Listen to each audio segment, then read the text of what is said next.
Hey you guys, welcome back to the channel. I'm about to play 2 911 phone calls that Mica Miller placed. Now, if you still think she did this to herself, then I really hope you rethink that, because while listening to this, she exposes John Paul Miller to the highest level. And mind you, this is a woman whose husband has made her the poster child of mental illness. Never bought that theory, but listening to this 911 call just proves how sharp and aware that Mica was to everything around her. Take a listen to this first 911 call.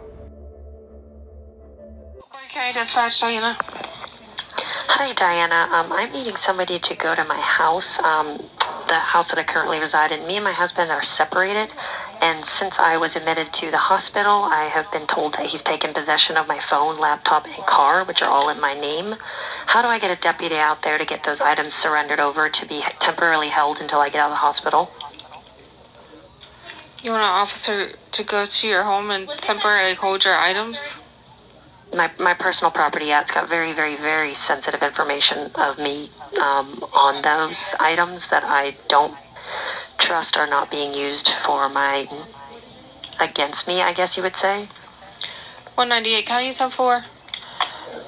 Is so your husband? We're legally separated. We both have lawyers and we're pursuing divorce. Copy. And he took possession of my items while being hospitalized. I will put this in here for an officer. I'm not sure what they'll do.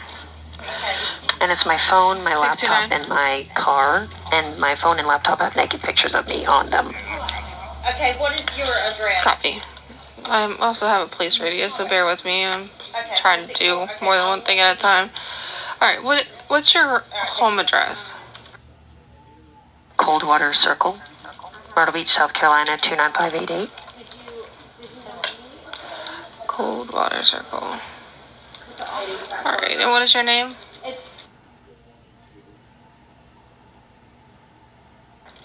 Your phone number? 843-6... Well, do you want me to just give you the hospital's number? Because if you call my number, he's going to answer.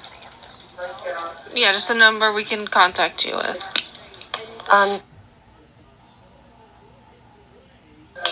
Lee?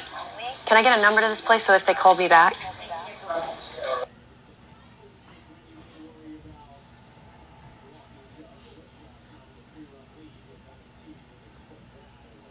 Okay.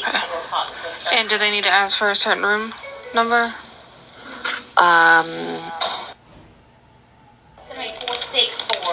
Which hospital are you at? South Strand. Okay. And while I was admitted here, my husband, who were legally separated, swooped in and claimed my personal items as my husband, not as my legally separated husband. And my car and my laptop. So were they brought to the hospital and he took those items? Yeah. Okay. Yes, we just don't have to. And now he's going through my phone and texting people impersonating me. Okay, do you want the officers to come to you to make a report about this? No, I'd rather them just show up at the house because he works from home. He's a pastor doing this.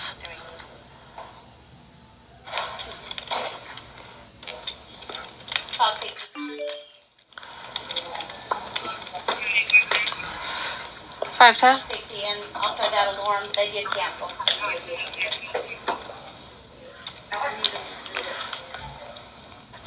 And I'd like it to be as soon as possible because from what I hear from just people calling me at the hospital that it's been multiple people that he's sending out messages from my phone saying it's me, but it can't be because he has my phone.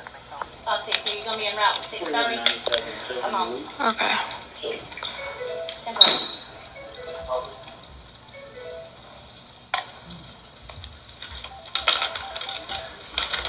And the phone is in my name. It's not a dual phone, and it's the bill is in my name and everything. 328. And the car is in my name. The car insurance is in my name. Everything. The laptop, and he's taken advantage of me being in the hospital, and he's taken possession of them, even though we're legally separated and both have lawyers and everything. What is the name of this car? Okay. it's a vehicle that's been repossessed, you'll have to contact that financial institution.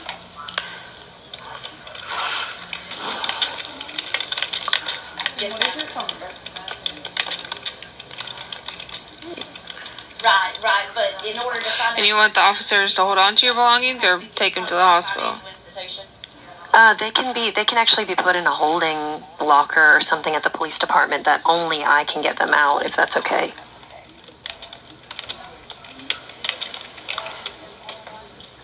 I just need them to be confiscated and put in a holding thing. And I get out, I believe on Monday is when they're released. I have my release date with the charts and stuff on Monday is when they'll think I'll be fully recovered. Okay.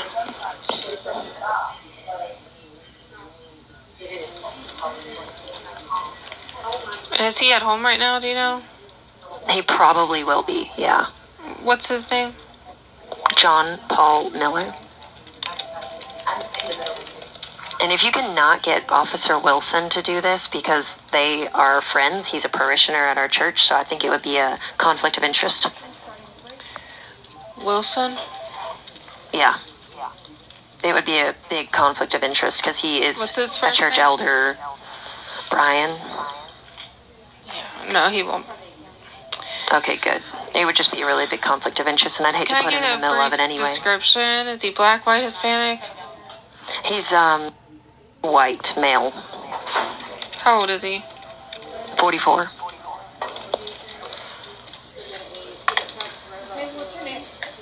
And do you His live at sister, home Lacey, as well? lives with them. Do you live with him? Not currently, no.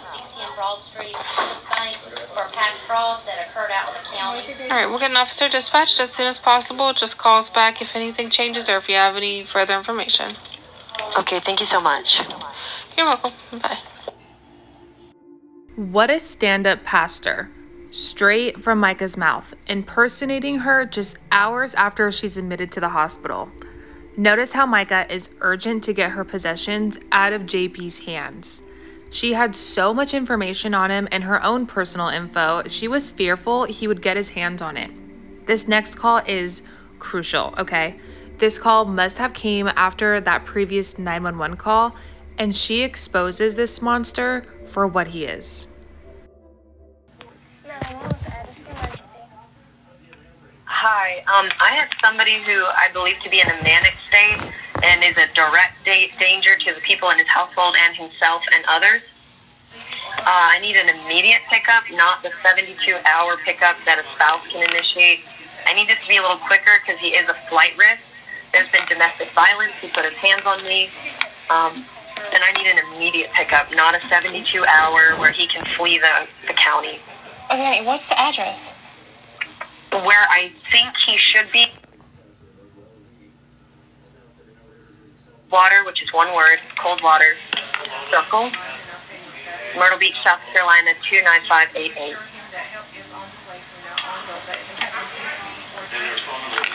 And who is he to you? Can you say that one more time? Who is he to you, honey? He's my husband. Okay, and he put his hands on you? Yeah, he tried to throat punch me, but thankfully I was standing up, so he made contact, but it didn't knock the wind out of me like it should have. And he pushed me down in front of thousands of people at Disney World, and so, yeah, and his best friend even saw that happen. He slapped drinks right out of my hands. Okay, honey, when did he put his hands around your throat? That was before I was in the hospital after that from just a panic attack of what was happening.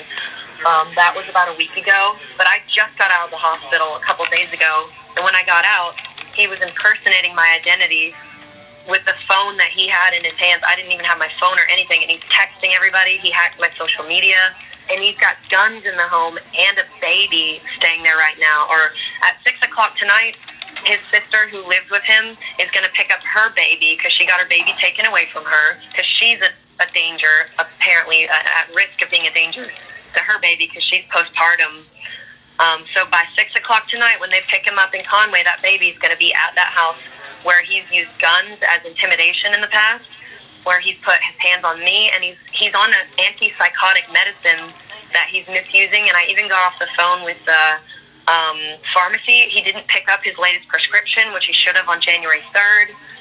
And I believe at this point, based on the people that he's come in contact with, some of them reported to me that based on how he was talking, they feared he had killed and buried me somewhere. And I feel like I need an immediate pickup because he is a flight risk, because his son, the same thing just happened to his oldest son, and he fled to Georgetown.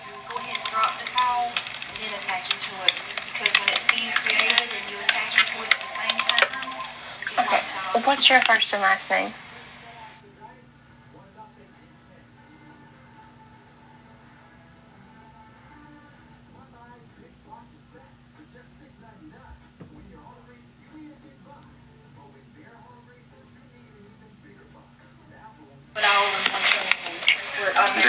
This is her dad, and she's having to use my phone because he took her phone.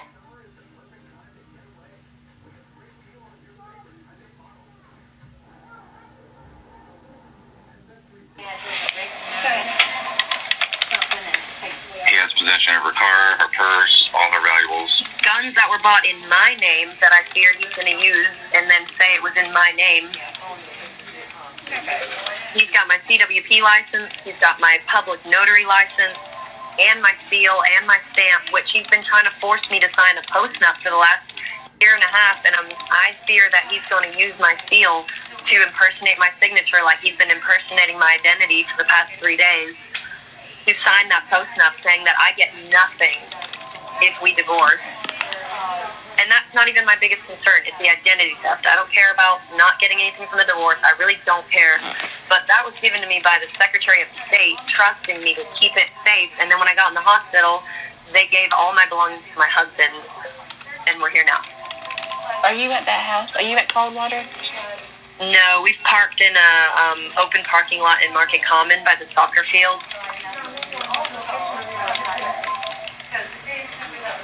Okay, they are going to want to meet with you. Can you get anywhere close to Coldwater? Absolutely. I can be in Azalea Lakes, the apartment complex right across from it. Okay. Can you head that way? Okay. And what's your first and last name? Okay. Okay, let's take the car on fire next. And another reason I feel like it's so urgent is because he's very hyperactive right now. He's causing a lot of damage very quickly. And his son is a felon who's been living in my house after I left. His sister, it got her baby taken away from her because she's postpartum. His father is a registered sex offender because of what he's done. So the whole family, I'm very scared for what they'll do to my family, the church. He's a pastor. Okay. What type of vehicle is it? And especially me and my life. What's his name, honey? His name...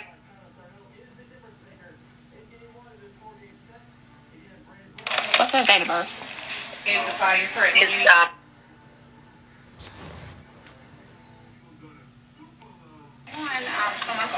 Okay, what I'm asking... How old is he? He is 44 and a half. Okay, what is it threatening any structure? He's 6'2", male, brown hair, brown eyes. His son is identical to him, but he's like 5'2", so please don't arrest the wrong person. But he's 6'2". Is there any children at that house, honey? They should be at school right now. And he works remotely because he's a pastor, so he's either at my house or he fled to his son's house in Conway, but either way, we need to find him because his son has guns, his son is a felon. Okay, fire department's being sent down the line, and I'll tell you exactly what to do next. Do not try to put the fire out. Do not... All right, honey, what kind of car will you be in at Azalea Lake? Blue Ford Expedition. And I can be in the first turn. So when you first come into Cascades and Azalea Lake's entrance, the very first turn, there's like a dirt patch before you get to the neighborhood where it's like a cul-de-sac dirt patch, and it's before you even enter the Cascades neighborhood. It's very obvious on the right. Okay. That way we don't even have to technically enter the neighborhood. We can be right on the outskirts. If anyone else that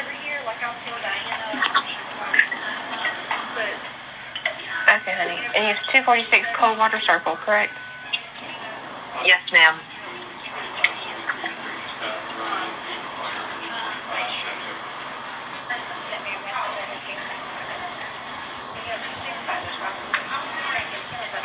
If I hit that, You need to take a right. right, it'll be up on the left. Yeah, it'll be up on the left, and you'll see the dirt patch where I talked about. Where there's when you first get in the neighborhood, immediately on the right, there is a dirt patch.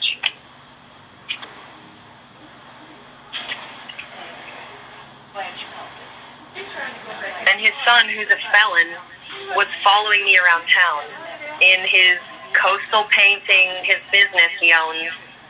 His truck is decked out. He even rolled the window down because I rolled the window down, and he was following me. Okay. And his son, like I said, has had 3 domestic violence arrests in the last 3 months. His ex-wife currently has had his children taken away, and they're getting a divorce. The sister is going through a divorce. She lives in the home. She's postpartum and very dangerous to her baby. That's why she can't have her baby.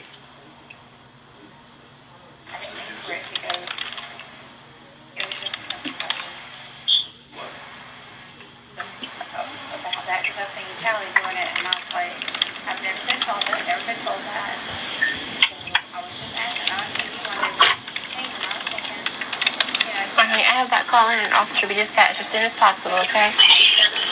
Okay, thanks. We'll be waiting. We're here. And it's the Azalea Lake.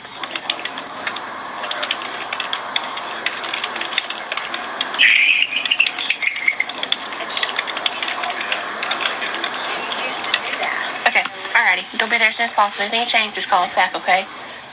Okay, thanks so much.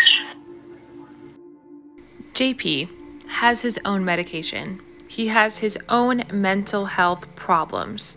But this entire time, he has bashed and blamed any little inconvenience in his life on Mica. Mica didn't have mental health problems. She had to deal with him. She had to deal with John Paul Miller, a pathological liar who says he never put a hand on Mica. He tried to throat punch her, and God knows all the other things he has done. Mica has told police. She has told people she's loved, and yet he is still free. This woman feared for her life. She didn't want to end it. I have more calls that I want to play, so I will follow up this video with another one, but in the meantime, please share. Get these calls out there. They have been hiding, but not anymore. Justice for Mica Miller.